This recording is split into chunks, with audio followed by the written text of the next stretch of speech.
వరంగల్ వేదికగా భారతదేశం వేదికగా ప్రపంచాన్ని మార్చే ప్రోడక్ట్లు యాపిల్ లాంటి గూగుల్ లాంటి కంపెనీలు మనం తయారు చేసే సత్తా సంతరించుకున్నప్పుడే మన శక్తికి మన మేధో శక్తికి న్యాయం చేసిన వాళ్ళం అవుతాం. ఆ సత్తా మీలో ఉంది, ఆ సత్తా మనందరిలో ఉంది. నేను అందుకే చెప్పింది, టాలెంట్ ఎవడు అబ్బసొత్తు కాదు. మైక్రోసాఫ్ట్ సీఈఓ ఎవరు?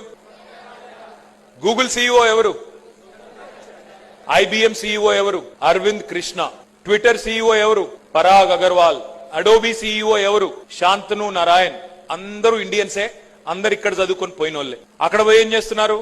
ప్రపంచంలోనే పెద్ద పెద్ద కంపెనీలకి సీఈఓలు చైర్మన్లు అయ్యారు. మరి ప్రపంచంలోనే పెద్ద పెద్ద కంపెనీలకు సీఈఓలు అయ్యే శక్తి ఉంది, వాటిని నడిపే సత్తా ఉంది, వరల్డ్ క్లాస్ ప్రొడక్ట్స్ తయారు చేసే సత్తా బుర్ర మనకు లేదా? బుర్ర ఉంది, కానీ మనం వాడట్లేదు. ఏం చేస్తున్నాం మనం? వీడిదేం కులం, వాడిదేం మతం, ఇదేంది అదేంది, పాకిస్తాన్ కథ ఏంది, ఆఫ్ఘనిస్తాన్ కథ ఏంది, చైనా కథ ఏంది, గాడికే మన లెక్క. ఎన్ని రోజులు పోల్చుకుందాం పాకిస్తాన్ తోని, బంగ్లాదేశ్ తోని, ఆఫ్ఘనిస్తాన్ తోని? పోటీ పడద్దా అమెరికాతోని, యూరోప్ తోని? పోటీ పడద్దా సింగపూర్ తోని? పోటీ పడద్దా చైనాతోని? ఒక చిన్న కథ చెప్తాను నేను మీకు.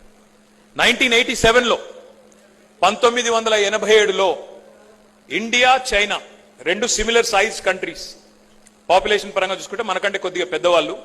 1987, మరి ఎంతమంది ఇక్కడ పుట్టినారో లేదో తెలియదు నాకు ఆ టైంలో, కానీ 1987లో భారతదేశం చైనా రెండింటి యొక్క జీడిపి $470 బిలియన్ మాత్రమే. రెండు సేమ్ జీడిపి సైజ్. 35 ఏళ్ల తర్వాత ఈరోజు భారతదేశం యొక్క జీడిపి $3 ట్రిలియన్. చైనా ఎంతో తెలుసా? $16 ట్రిలియన్, $16 ట్రిలియన్.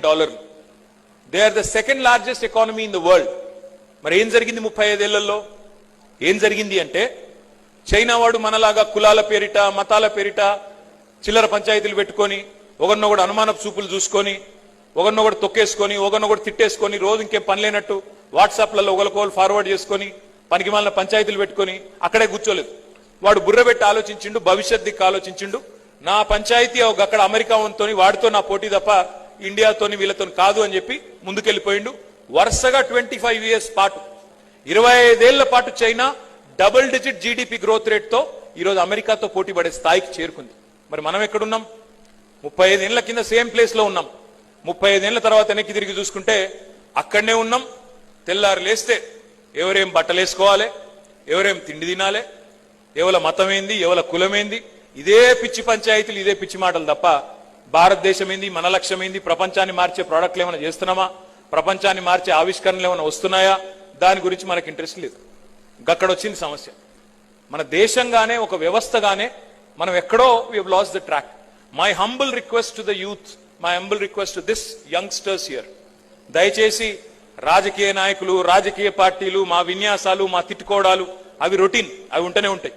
మీరు అవేవి పట్టించుకోకుండా మీరు దయచేసి ప్రపంచానికి భారతదేశం నుంచి ఒక అద్భుతమైన ప్రోడక్ట్, ఒక గూగుల్ లాంటి ప్రోడక్ట్, ఒక ఫేస్బుక్ లాంటి ప్రోడక్ట్, అట్లాంటి ప్రోడక్ట్ తయారు చేసే పనిలో మీరుంటే తప్పకుండా లక్షల మందికి ఉపాధి అవకాశాలు సృష్టించే అవకాశం ఉంటుంది.